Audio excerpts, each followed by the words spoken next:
Beside the tense developments in the US-Iran confrontation, another silent front is quietly impacting the global economic order: the highly restrained response of Iran's neighboring Gulf states.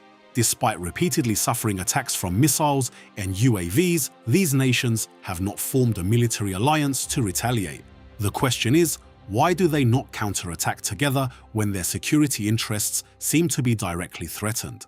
According to many analysts, the answer lies not in political will, but in structural limitations.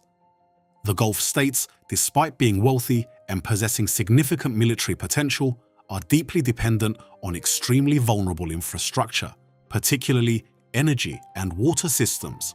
With the majority of their domestic water supply coming from coastal desalination plants, any attack on these targets could immediately plunge society into an existential crisis. In this context, an all-out war is no longer a military option, but a catastrophic risk. Therefore, instead of uniting to escalate the conflict, the Gulf states are believed to be pursuing a calculated strategy of restraint, accepting limited damage to avoid an uncontrollable systemic shock. This silence, after all, is not a sign of weakness, but reflects a clear strategic reality. In a game where vital infrastructure becomes a target, the party with the most to lose is the one that must exercise the most restraint. Looking at the surface, the current situation is actually a very fragile balance between military capability and the fear of a war spiraling out of control. The US-Iran axis is primarily falling into a familiar strategic stalemate. Neither side lacks the tools to apply pressure, but both lack the space to reach a substantive agreement. Washington understands very well that an all-out war with Tehran would not be like Iraq or Afghanistan in the past. It would be costlier, more prolonged, and carry the risk of spreading across the entire region. Meanwhile, Iran has no incentive to concede as it maintains its deterrence through missiles and proxy forces. Therefore, negotiations, if any, usually stop at the level of conflict management rather than reaching a solution.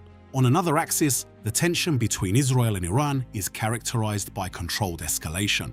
Tel Aviv clearly does not want a ceasefire in the sense of a total freeze, as they consider maintaining military pressure necessary to contain Iran. But at the same time, Israel also understands that they cannot and should not drag the entire region into an all-out war. Reciprocal strikes are therefore calculated to be strong enough to deter, but not to cross the red line that could trigger a chain reaction from other nations.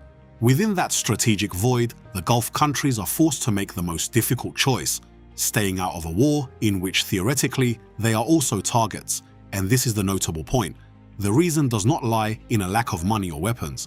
The problem is that the security structure of these nations has a weakness that is almost impossible to fix in the short term. First is oil and gas, the lifeblood and also the Achilles heel. The energy extraction, processing and export systems of Gulf countries are concentrated in several key nodes, from oil fields to export ports. These targets are within range of the ballistic missile and UAV stockpiles that Iran has developed over many years. Just one precise wave of attacks could seriously disrupt the global energy supply chain. More importantly, restoring these facilities is not a matter of weeks or months. It could take years, accompanied by massive costs and the risk of long-term loss of market share. However, oil and gas is not yet the greatest weakness. What truly makes the Gulf states wary is water security. This factor is often overlooked in traditional military analysis, but is existential. Most countries in this region have almost no stable natural freshwater sources. They rely heavily on desalination plant systems to turn seawater into domestic water. According to recent data, the Gulf region accounts for about 40% of global desalination capacity, with hundreds of plants operating continuously to maintain the lives of tens of millions of people. This creates a dangerous paradox. The most critical structures are also the most vulnerable targets.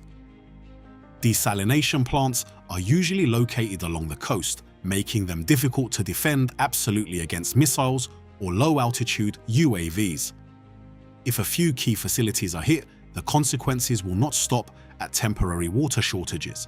In a desert climate with extreme temperatures, Water disruption can quickly turn into a humanitarian crisis, from lack of drinking water and poor sanitation to the risk of disease outbreaks and social instability. And this is the point where all military calculations must stop.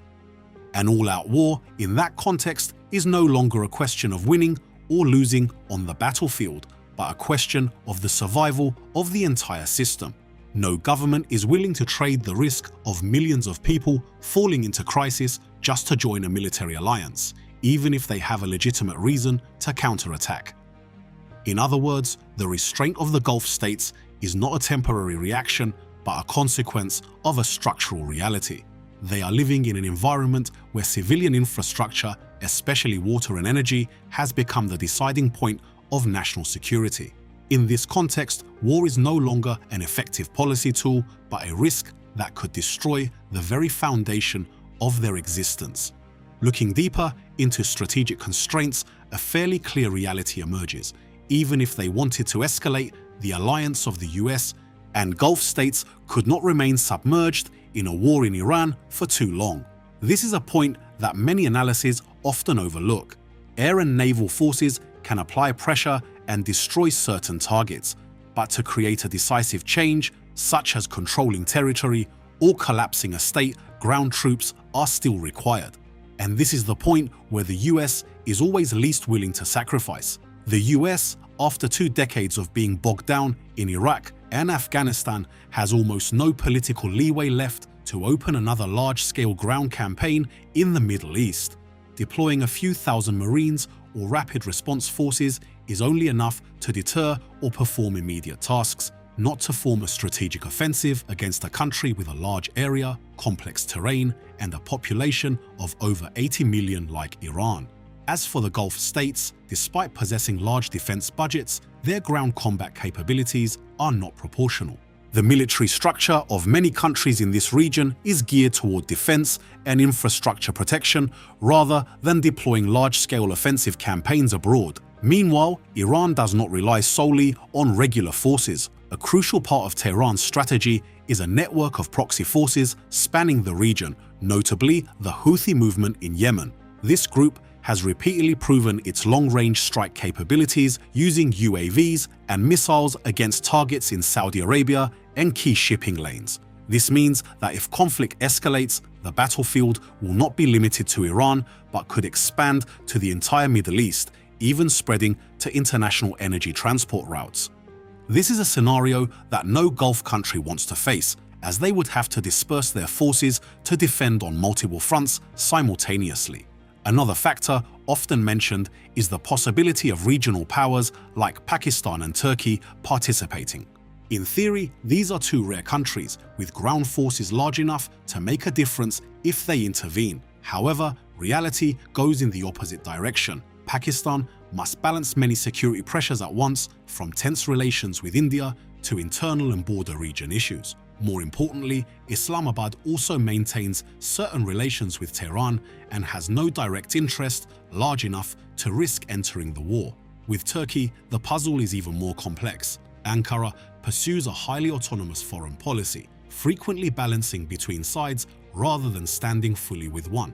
Participating in a direct war across the entire territory of Iran would not only carry military risks, but could also lead to domestic economic and political consequences, something the country's leadership would find difficult to accept in the current context. In other words, both Pakistan and Turkey have too much to lose, while the benefits gained from joining the war are not clear enough.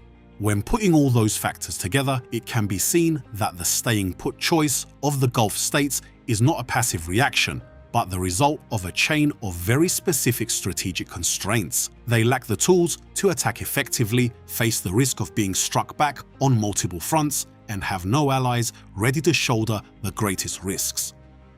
From that perspective, the behavior of the Gulf should be understood for its true nature.